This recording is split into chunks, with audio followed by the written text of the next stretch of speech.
perusahaan angkutan ini sistem manajemennya itu kita harus perhatikan.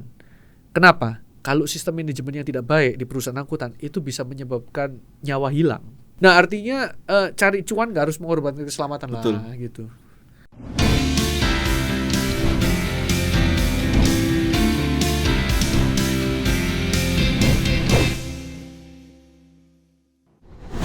Halo Sobat Bisnis, kita berjumpa lagi di Talks. Dan di episode kali ini kita akan berbincang seputar kejadian yang beberapa waktu lalu terjadi, yang cukup mengejutkan juga cukup membuat publik lumayan berspekulasi terhadap beberapa hal.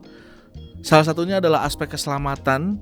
Nah, kita bicara tentang kecelakaan truk BBM yang terjadi di Cibubur beberapa waktu lalu. Dan sekarang kita akan ngobrol-ngobrol dengan Mas Kiatmadja Lukman. Beliau adalah Ketua Umum Perkumpulan Keamanan dan Keselamatan Indonesia atau Kamselindo.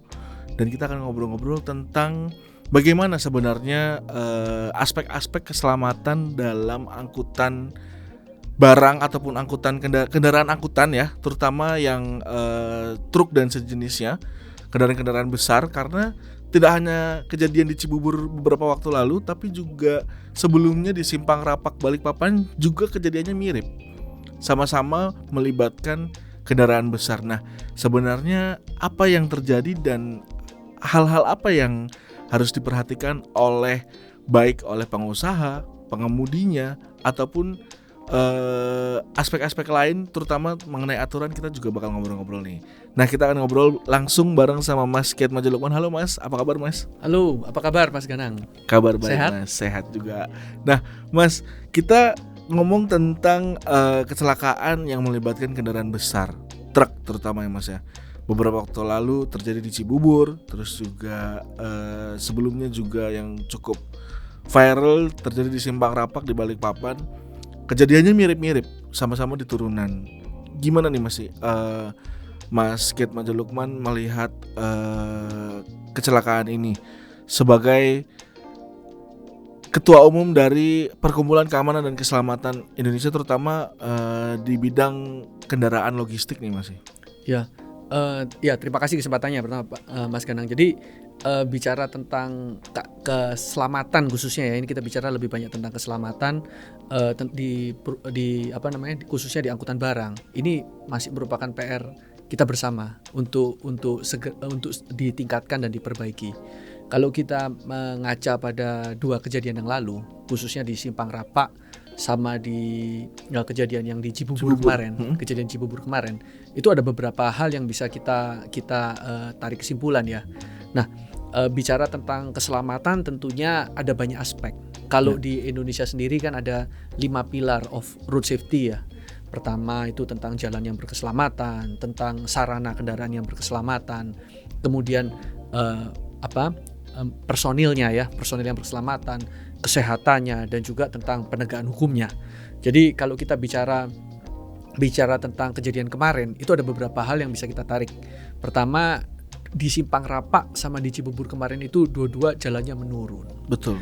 Jalannya menurun sehingga ketika terjadi berhenti ya, kendaraan-kendaraan berhenti menunggu lampu merah di sebelum lampu merah, kemudian ada truk yang kebetulan lewat di situ juga.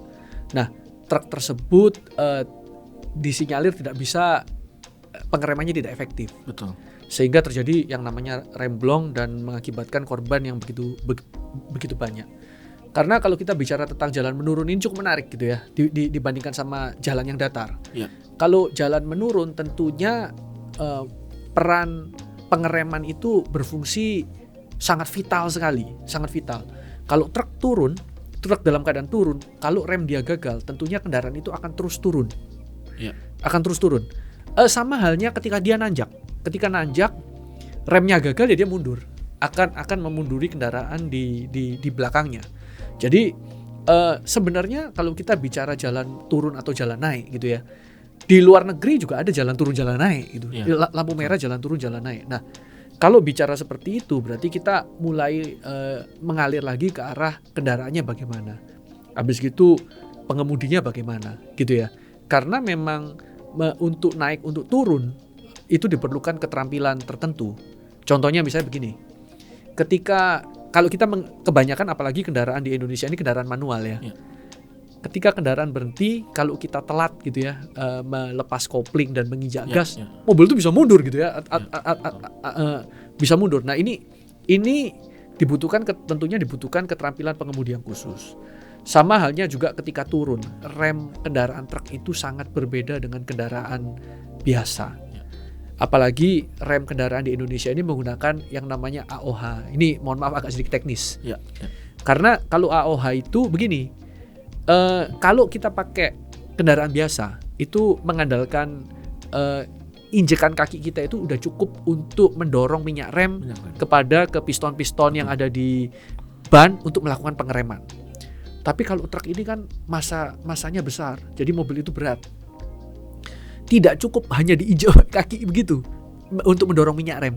Nah, dibantu sama tabung angin biasanya. Tabung angin. Tabung angin ini kalau kita injak dia des gitu, memberikan tekanan yang sangat keras kepada piston di ban itu untuk melakukan pengereman. Tapi kalau diinjak terus des begitu, anginnya habis. Nah, angin habis itu sama dengan tidak ada angin, sama dengan tidak ada rem. Betul. Apalagi kalau begini terus ya. Tidak ada angin sama dengan tidak ada rem. Ketika tidak ada rem, pengemudi pasti bingung. Sama kejadian itu tidak hanya kejadian di lampu merah. Ingat gak beberapa waktu lalu yang dump truck di Bandung, kilometer 91 yang banyak juga korbannya itu.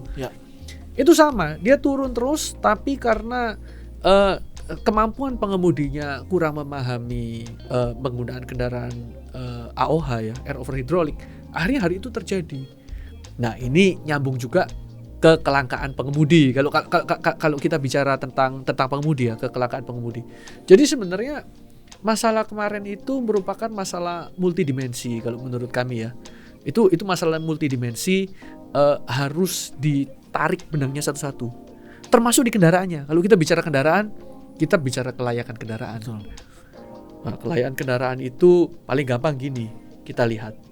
Mobil truk yang tidak ada APC-nya itu pasti didakir.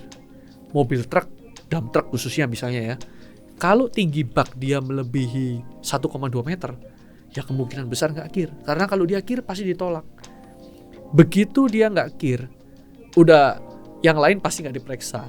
Nah ini yang jadi concern kita sih kalau di Cibubur kemarin, merupakan permasalahan yang kompleks ya dan multidimensi.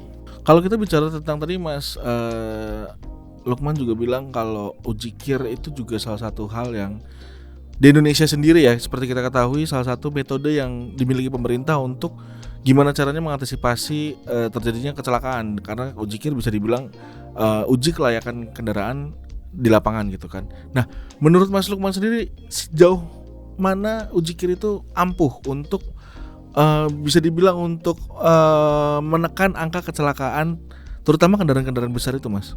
Uji kir ini sekarang di bawah naungan pemerintah daerah, walaupun regulasinya dari Kementerian Perhubungan. Jadi tiap-tiap daerah itu menyelenggarakan sebagai penyelenggara uji berkala.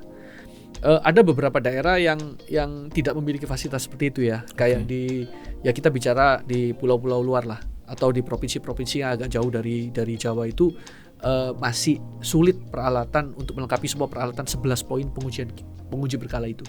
Nah, kalau kejadian ini kan kejadian di Jakarta ya barusan, sama di Rapak di Balikpapan. Itu harusnya daerah itu sudah memiliki tempat pengujian berkala.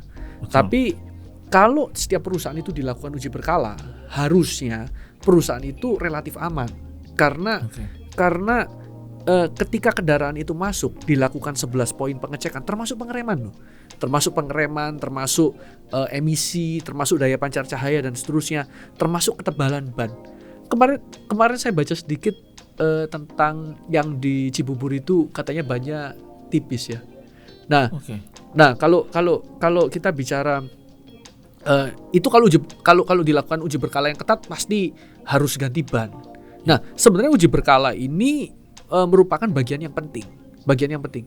Tapi sayangnya masih banyak yang nggak melakukan uji berkala. Ini yang harus jadi perhatian pemerintah. Kalau kita bicara di Jakarta khususnya, di data BPS itu kan kendaraan komersil ada sekitar 1.200.000, 1.300.000 di DKI sendiri loh. Tapi kapasitas KIR di DKI itu hanya 400.000 setahun. Ketika 400.000 setahun 2 kali, berarti cuma 200.000 kan. Nah artinya lebih banyak kendaraannya daripada kapasitas KIR-nya. Ini juga PR. Jumlah tempat uji berkala yang tidak sebanyak kendaraan ini menjadi PR. Kedua, teman-teman yang melakukan pelanggaran over dimensi juga jarang melakukan uji berkala. Ini juga menjadi PR. Tapi uji berkala sendiri itu merupakan sarana yang sangat efektif untuk menekan angka kecelakaan kalau dilakukan dengan rutin dan tertib oleh perusahaan. Kalau dari pemerintah sendiri Mas, mungkin ada pandangan Mas Lukman sendiri nih, apa yang mungkin harus dilakukan pemerintah Mas untuk supaya tadi perusahaan-perusahaan juga taat terhadap uji KIR, terus kendaraan-kendaraan dari sekian banyak kendaraan yang ada di lapangan itu bisa istilahnya bisa di-KIR semua gitu loh Mas? Ya, pertama beberapa terobosan sudah dilakukan, termasuk menggalakkan yang namanya KIR swasta. Tapi kayaknya KIR swasta ini belum terlalu menarik untuk pihak swasta masuk ke bisnis tersebut. Sepertinya ya, karena ada beberapa hal lah. Yang pertama, retribusi KIR di DKI itu kan 92.000. Ini contoh aja nih, retribusi KIR. Jadi itu yang seharusnya dibayar ya sama perusahaan angkutan untuk mengkirkan kendaraannya. Melakukan uji berkala maksudnya. Nah, kalau perusahaan angka segitu tidak menarik. Sehingga untuk menambah kapasitas ini program ini menjadi kurang efektif gitu. Ini dari segi penambahan kapasitas. Nah, kedua, ini permasalahan odol, overloading, overdimensi. Sebenarnya kalau bicara odol udah lama ya. Termasuk harusnya kan zero odol 2023 harusnya. Tapi nampaknya mungkin akan mundur dan sedikit tertunda. Nah, kalau bicara tentang odol, kendaraan-kendaraan odol itu nggak akan bisa KIR. Tapi di lapangan kan masih banyak kendaraan odol, overdimensi khususnya ya. Jadi, kendaraan-kendaraan ini nggak akan KIR. Pertanyaannya siapa yang menertibkan mereka di lapangan? Nggak semua kendaraan itu masuk ke jembatan timbang. Nggak semua loh. Jadi jembatan timbang itu hanya ada di jalan-jalan nasional, khususnya di daerah Trans Jawa, khususnya ya. Ada juga di Trans Sumatera. Tapi untuk kendaraan yang beroperasi Jabodetabek misalnya gitu atau Jakartaan, dia nggak akan masuk ke jembatan timbang karena merasa jadi Jakarta aja ya operasionalnya. Iya, nggak akan. Nah, mereka nggak KIR, mereka nggak masuk jembatan timbang, terus habis gitu gimana tertibnya? Nah, ini yang harusnya pemerintah pikirkan, bagaimana menertibkan kendaraan-kendaraan yang tidak melakukan uji berkala dan juga tidak masuk ke jembatan timbang. Oke. Nah, kalau itu dari pemerintah nih Mas, tapi kalau uji KIR sendiri bisa dibilang kan untuk lolos uji KIR juga harus ada perawatan kendaraan juga kan? Dan pengusaha-pengusaha bisa dibilang pengusaha yang punya truk, pengusaha yang punya kendaraan berat itu juga harus dengan sadar merawat kendaraannya. Itu gimana Mas? Pandangannya Mas Lukman sendiri, sejauh mana pengusaha-pengusaha itu sadar akan keselamatan operasional kendaraannya Mas? Ya. Terus terang kalau dari kami cukup prihatin ya, karena sebenarnya kesadarannya itu masih minim kalau kita bicara pengusaha. Hal ini bisa dibuktikan sih dari data Spionam, Sistem Informasi Angkutan Umum milik Kementerian Perhubungan. Itu ada 10.000 ya yang terdaftar, yang memiliki sistem manajemen keselamatan perusahaannya hanya 16.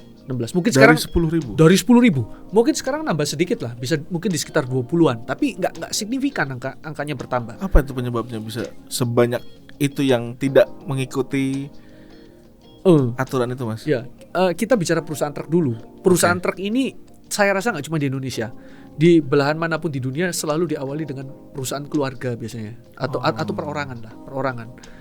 Beli 1-2 coba jalan gitu ya. Terus apalagi di Amerika itu banyak truck owner operator, namanya owner operator gitu ya, pemilik yang mengoperasikan sendiri. Nah, kesadaran berangkat dari segala keterbatasan, mencoba mengadu nasib gitu ya, mengirimkan barang orang ke satu tempat ke titik lainnya. Nah, otomatis SMK itu sistem manajemen keselamatan di perusahaannya dipikirkan paling belakang. Yang penting dia berusaha dulu. Ini agak beda sama perusahaan airline. Kalau kita bicara perusahaan angkutan darat, ada angkutan udara, ada angkutan laut. Ya. Angkutan udara, angkutan laut pemainnya lebih sedikit. Betul. Rata-rata kalau di udara kan nggak sampai 5 mungkin ya, nggak banyak lah. Nah, perusahaan ini itu highly regulated. Kenapa? Agak beda sama darat. Kalau darat masih rusak, tingkat fatalitasnya mungkin masih kecil gitu. Ya. Masih kecil gini. Tiba-tiba dia rusak di pinggir jalan, dia minggir, ya udah tinggal kirim montir, bisa diperbaiki di situ. Itu kalau jalan, angkutan jalan.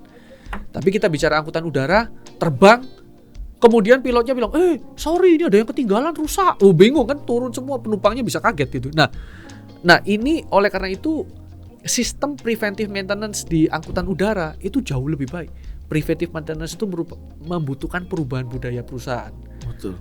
Artinya dulu jadi secara prinsip mobil itu ketika keluar dari kandang dia itu tidak boleh rusak sampai nanti balik ke kandang dirawat, dia jalan lagi. Tapi kalau budaya perusahaan di Indonesia ini rata-rata kan masih mengutamakan reactive maintenance. Artinya ketika rusak baru diperbaiki gitu ya, rusak diperbaiki, kirim storing cari bengkel sana lah kan gitu ya. Betul. Nah ini yang harus sedikit dirubah karena kadang-kadang ketika kerusakan di jalanan itu nggak semuanya berisiko rendah loh.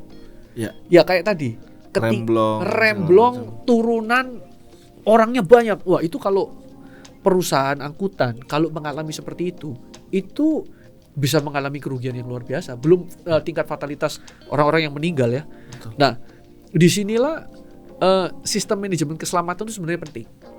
Sebenarnya aturannya sudah ada di PM 85 tahun 2018 tentang sistem manajemen keselamatan. Peraturan Menteri Perhubungan tepatnya. Di sini ini membutuhkan kesadaran perusahaan-perusahaan angkutan untuk menyusun sistem manajemen keselamatan untuk perusahaannya.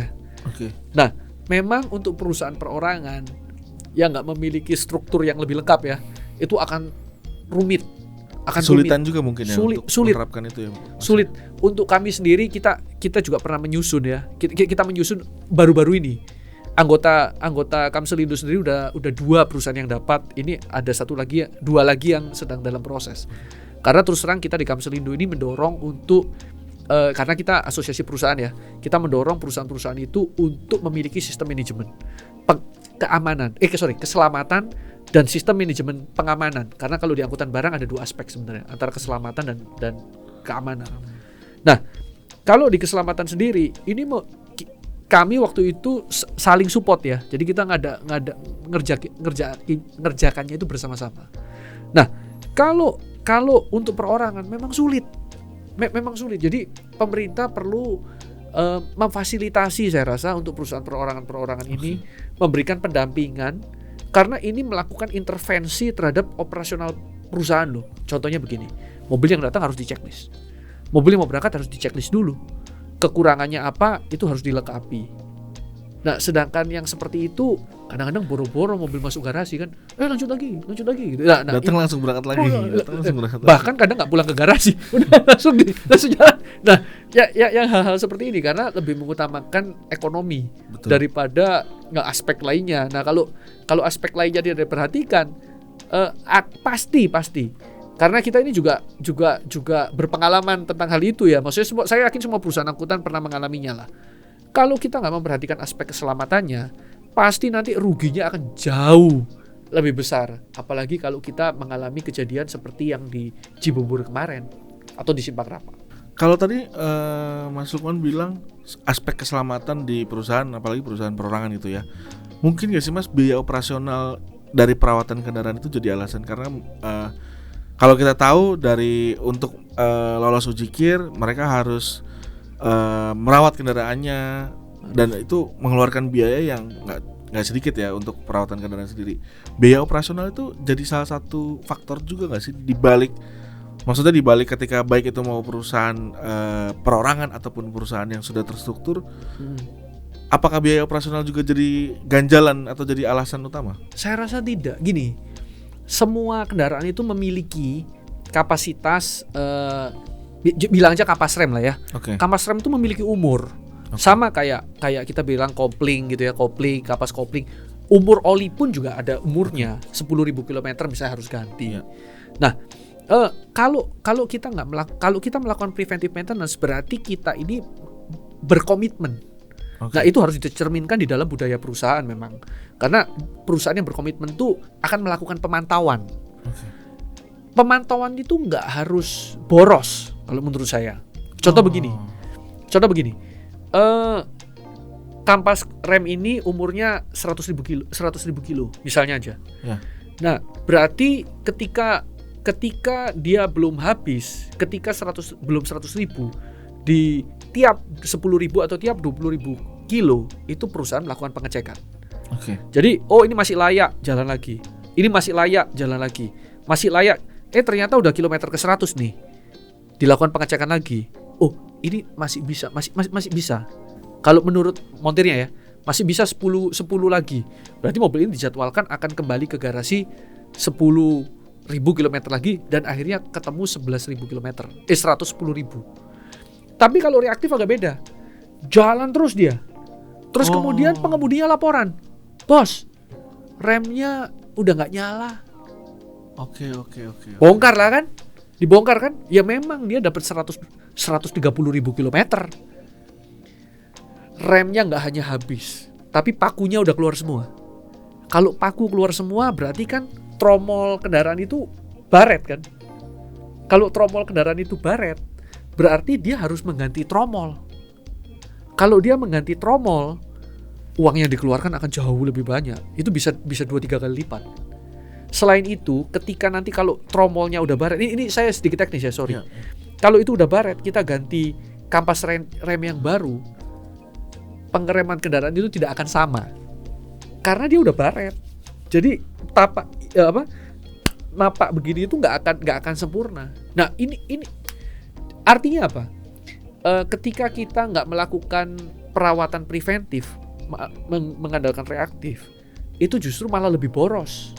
Oke. Apalagi ganti oli nih, 10.000 harus kita ganti. Berarti kan kita harus monitor 10.000 ganti. Kelupaan sampai 30.000. Abis gitu balik, udah nggak ada tenaga mobilnya katanya. Nah, setelah dicek, ya boringnya habis lah, udah nggak ada pelumas kan. Akhirnya dia mesti apa? Turun mesin. Malah habisnya banyak. Nah, hal-hal seperti ini kadang-kadang saya rasa bukan karena ketidakmauan, tapi mungkin ketidaktahuan. Ketidaktahuan. Nah, karena yang tadi semua itu belajar dari otodidak ya. Perusahaan keluarga awalnya, perusahaan perorangan awalnya, owner operator. Itu masih banyak loh, owner operator di Indonesia itu masih banyak.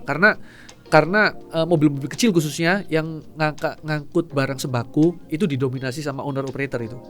Owner operator, bak terbuka misalnya, ngangkut sayur. Nah, itu habisnya malah lebih banyak, jauh lebih banyak. Nah, makanya ini sebenarnya, sedangkan kalau kita bicara di bidang angkutan gitu ya, pendidikan di bidang angkutan ini kan masih sangat minim. Tidak hanya untuk pengemudinya, untuk pengusahanya juga. Makanya kami mengajak sih teman-teman untuk ya paling nggak sistem manajemen, seperti yang saya sampaikan tadi juga. Sistem manajemen itu kan tiap perusahaan itu berbeda-beda. Cuman perusahaan angkutan ini sistem manajemennya itu kita harus perhatikan. Kenapa? Kalau sistem manajemennya tidak baik di perusahaan angkutan, itu bisa menyebabkan nyawa hilang. Nah, oleh karena itu penting sekali perusahaan untuk menyusun sistem manajemen keselamatan. Karena ujung-ujungnya kita ini berusaha kan untuk selain untuk mencari profit ya. Tapi juga untuk mengirimkan barang untuk kepentingan negara gitu, kepentingan nasional gitu kan, meningkatkan perekonomian gitu. Jadi ini nggak harus mahal, intinya itu sih. Kalau tadi Mas Lukman bilang ketika kita punya perbandingan gitu ya, perusahaan perorangan dengan perusahaan yang memang sudah punya manajemen dan sudah mengelola sistem manajemen keselamatan, bukan biaya yang jadi permasalahan. Lalu apa nih Mas yang kira-kira bisa jadi solusi yang bisa jadi membantu menyelesaikan masalah dari perusahaan, baik itu perusahaan perorangan ataupun perusahaan yang sudah memiliki sistem keselamatan, supaya sama-sama bisa memperhatikan kendaraannya nih ketika beroperasi. Jadi apa nih kira-kira yang mungkin dari pandangan Mas Lukman bisa jadi solusi dan bisa diterapkan juga kemudian hari supaya hal-hal seperti kemarin tidak terulang lagi gitu ya, supaya tidak ada kecelakaan lagi yang melibatkan kendaraan-kendaraan besar, Mas. Betul. Jadi saya lihat sih bukan lebih ke masalah biaya, tapi masalah ketidaktahuan gitu. Kalau di Edukasi berarti edukasi. Nah, edukasi ini bisa didapat teman-teman melalui berbagai macam channel ya. Sebenarnya Kementerian Perhubungan sendiri bisa, tapi mungkin kadang-kadang teman-teman nanti apa SMK sendiri di PM 85 tahun 2018 itu mudah diunduh di internet. Jadi itu bisa di-download lewat internet. Itu ada elemen-elemennya yang harus perusahaan ikuti. Kami sendiri di Kamselindo, kami sangat terbuka untuk perusahaan-perusahaan angkutan kalau mau bergabung silakan, karena kami juga sering melakukan sosialisasi tentang SMK tersebut. Itu merupakan core kami karena ya. Nah, artinya kalau tahun ini mungkin kita akan selenggarakan lagi tentang SMK. SMK itu model di kami itu kami membantu pemerintah untuk mensosialisasikan, tapi nanti teman-teman tetap harus mendaftar ke Kementerian Perhubungan untuk mendapatkan SMK dari Perhubungan, karena itu berbentuknya kayak sertifikat perusahaan ini, sertifikat SMK dari Kementerian Perhubungan gitulah ya. Nah, artinya di kami membantu perusahaan untuk sama-sama belajar. Jadi kami memfasilitasi hal itu. Tapi teman-teman itu bisa kok download karena itu terbuka, itu peraturan pemerintah. Pelajari elemennya, kemudian cobalah implement itu di dalam perusahaannya. Karena kalau perusahaan yang memiliki manajemen yang berkeselamatan, saya yakin itu kendaraannya juga akan lebih diperhatikan.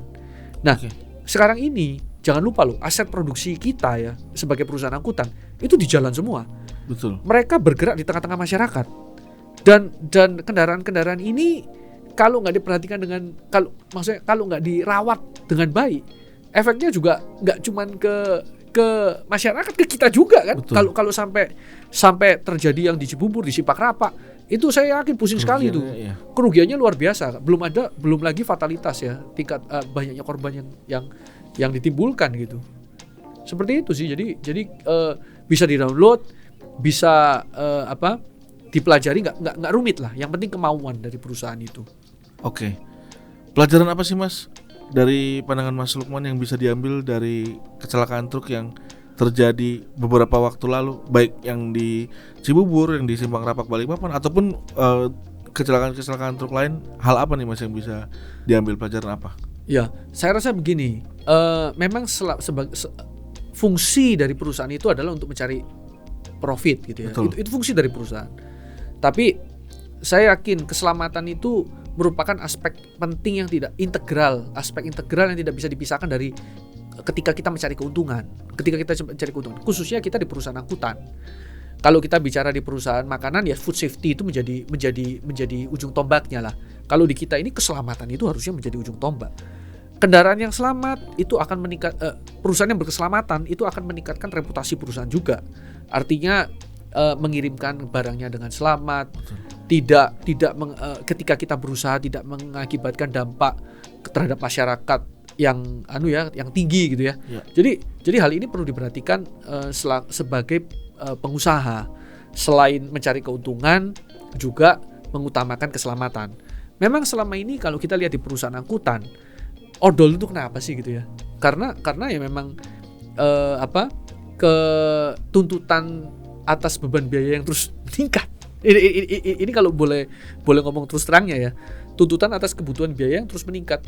Tapi kan begini, hal itu kan, tapi dengan berusaha itu kan kita juga bisa loh melakukannya secara berkeselamatan. Nah, SMK itu nggak harus mahal kok. SMK di Perhubungan itu gratis, bukan bayar, gratis itu. Jadi tinggal kemauan perusahaan sendiri. Memang rumit karena kita harus menyusun, membutuhkan tenaga, membutuhkan waktu. Nah, tapi kalau itu filosofisnya kan kalau itu kita lakukan dengan baik, tentunya perusahaan kita juga akan aman, selamat. Nah, kalau kita aman dan selamat, tentunya profit akan datang gitu kan. Nah, jangan sampai nanti karena kerugian yang begitu besar ya, akhirnya perusahaan harus tutup. Nah jadi ini harus menjadi perhatian kawan-kawan juga. Nggak sulit kok. Yang penting ada kemauan aja untuk menuju ke arah yang lebih baik dari sisi keselamatan. Oke. Terakhir nih Mas nih, adakah saran atau pesan untuk terutama untuk pengusaha kendaraan logistik ataupun pengusaha yang memiliki truk untuk transportasi mereka atau mungkin untuk pengiriman barang, apa Mas pesan untuk mereka-mereka para pengusaha yang menjalankan kendaraan besar, kendaraan berat supaya tidak terjadi kecelakaan lagi ke depannya Mas? Ya, nah tadi 5 pilar of road safety itu sebenarnya bisa menjadi panduan ya. Tapi di kita lebih banyak ke sarana kendaraannya, sistem manajemennya juga, orangnya ya, personilnya.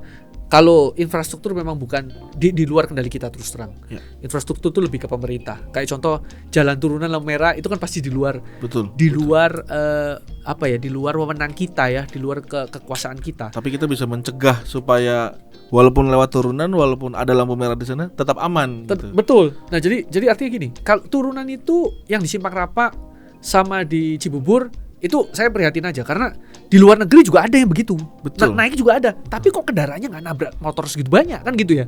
Nah artinya yang kita lakukan tuh 2. Pertama dari aspek pengemudinya, dari aspek kendaraannya.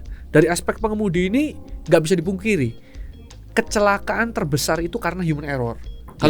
Kalau kita bicara masalah itu nggak terlepas juga di angkutan barang loh. Betul. Jadi di modal lain sama di angkutan barang juga. Dari data yang kita kumpulkan di anggota ya, itu kira-kira 70-80% itu human error. Karena kendaraan nggak menabrakkan dirinya sendiri. Betul. Nah artinya pasti di faktor manusianya. Sebagian besar dari 80% itu ngantuk biasanya. Oke. Ngantuk salah satunya. Jadi human error ini harus kita perbaiki. Human error itu lebih ke arah manajemen waktunya, manajemen waktu berkendaranya harus diperhatikan dengan baik. Tahulah waktu istirahat kapan gitu ya. Waktu istirahat kapan, waktu mengemudi kapan. Sebenarnya aturannya jelas sih 4 jam sekali istirahat. 4 jam sekali istirahat ya. 4 jam sekali istirahat. Kedua, itu kalau bicara ngantuk. Terus kedua, masalah keterampilan. Keterampilan mengemudi itu bukan hanya tanggung jawab pengemudinya aja loh. Itu tanggung jawab perusahaannya juga. SIM saja tidak cukup. Betul. SIM itu kan surat izin untuk mengemudi. Berarti kalau dapat SIM ya diizinkan mengemudi. Diizinkan. Jadi artinya apa? Surat izin mengemudi itu standar minimal untuk mengemudi, standar minimal. Artinya kalau dites begini begitu sudah bisa mengemudi, ya udah saya berizin. Kan gitu ya. Simpelnya kan begitu dari teman-teman dari kepolisian. Tapi kewajiban perusahaan untuk mengupgrade kemampuan pengemudinya. Karena ya keterbatasan fasilitas pengujian, nggak mungkin kan dibawa ke Bandung semua, coba turunan begitu semua kan sulit dilakukan. Nah artinya kewajiban pengusaha, kewajiban pengemudi, pengusaha tentunya untuk terus mengupgrade keterampilan pengemudinya. Keterampilan mengemudi angkutan barang itu keterampilan pengemudi angkutan barang itu tidak hanya mengemudi, karena dia juga harus memahami karakteristik barangnya, cara menghitung barang gitu ya. Ada skill-skill tambahan yang dia perlukan, mengetahui sifat karakteristik barang yang dibawa, karena bawa air beda. Air kan bisa begini. Pernah lihat gak yang bawa minyak terus mobilnya jungkit semua? Ya. Nah itu kan dia harus paham kan ya. Maksudnya kenapa bisa terjadi seperti itu. Nah kalau pengereman, tentang sistem pengereman, tentang berapa bar dia harus punya, berapa kali kekuatan kemampuan pengereman kendaraannya, itu harus selalu di-upgrade keterampilan pengemudinya. Itu. Terus kemudian kita bicara ke pengusahanya. Sarannya juga ada tadi. Perusahaannya coba tolong teman-teman untuk mulai menerapkan sistem manajemen keselamatan di perusahaannya. Itu tidak bayar. Di Kementerian Perhubungan itu gratis. Tinggal konsultasi ke Direktorat Sarana di Kementerian Perhubungan, di Direktorat Jenderal Perhubungan Darat. Itu tidak bayar. Nah, tapi memang teman-teman perlu menyesuaikan sama perusahaannya. Diawali dari visi misi. Jadi visi misi perusahaannya itu harus mencantumkan aspek keselamatan di situ. Gak bisa hanya menjadi perusahaan yang paling untung di Indonesia. Itu nggak bisa. Nah artinya kalau SMK diterapkan, dia harus bisa menerapkan begini, menjadi perusahaan yang menjadi perusahaan nomor 1 di Indonesia dan mengedepankan selalu mengedepankan keselamatan. Nah, ya kayak begitu. Itunya harus mulai dirubah. Artinya apa? Kalau misi dan visi perusahaan itu adalah untuk memfaktorkan keselamatan, tentunya dia akan mulai menyesuaikan kegiatan lainnya. Itu perusahaannya. Jadi itu nggak mahal. Sediakan waktu, alokasikan orang untuk mulai menggarap SMK di perusahaannya masing-masing. 2. Yang ketiga itu ke kendaraan. Tentunya kalau perusahaan berkeselamatan, kendaraannya pasti berkeselamatan. Karena gini loh, namanya juga mengutamakan keselamatan. Iya. Masa kendaraannya nggak pernah kir? Iya kan? Ya sedikit banyak lah. Oh iya, kadang-kadang teman-teman bilang begini, oh iya gimana? Tapi kan kita nggak bisa bersaing. Makan apa gua kan gitu ya? Nah itu mulai rumit lah. Tapi saya rasa ya bisa lah. Kalau mengutamakan keselamatan kan nggak harus mencari uang kan nggak harus mengorbankan keselamatan dong, Betul, ya kan? betul. Artinya kendaraannya yang mulai dikir lah, kendaraannya mulai disesuaikan dimensi. Kalau langganannya nggak maunya pakai truk odol aja, carilah langganannya nggak pakai truk odol. Lama-lama kan langganan ini juga sadar kan, sulit nih cari perusahaan-perusahaan angkutan yang mau odol gitu ya. Nah lama-lama mereka juga akan comply. Jadi perlu peningkatan kesadaran nasional lah kalau saya bilang, karena saat ini tetap yang diutamakan itu masalah ekonomi sih. Jadi teman-teman tolong sadar dong. Yang diutamakan gimana cari cuannya ya? Cari cuan. Nah artinya cari cuan gak harus mengorbankan keselamatan. Betul. Lah gitu. Oke kalau gitu, terima kasih banyak Mas Lukman untuk ngobrol-ngobrolnya. Semoga bisa menginspirasi dan menyadarkan sobat bisnis yang mungkin ada di industri ini ya, mungkin masih belum punya SMK yang tadi itu, standar manajemen keselamatan, kemudian akan membuat SMK atau mungkin langsung membuat SMK di perusahaannya. Dan semoga kedepannya tentu harapan kita bersama ya Mas ya, kejadian seperti kemarin tidak terulang lagi, karena pengusaha bisa memanage dan mengatur supaya truk-truknya yang jalan itu sehat dan juga memperhatikan keselamatan. Seperti tadi Mas Lukman bilang, kalau cari cuan bukan berarti mengorbankan keselamatan. Itu dia. Terima kasih banyak sobat bisnis, sampai jumpa di episode berikutnya.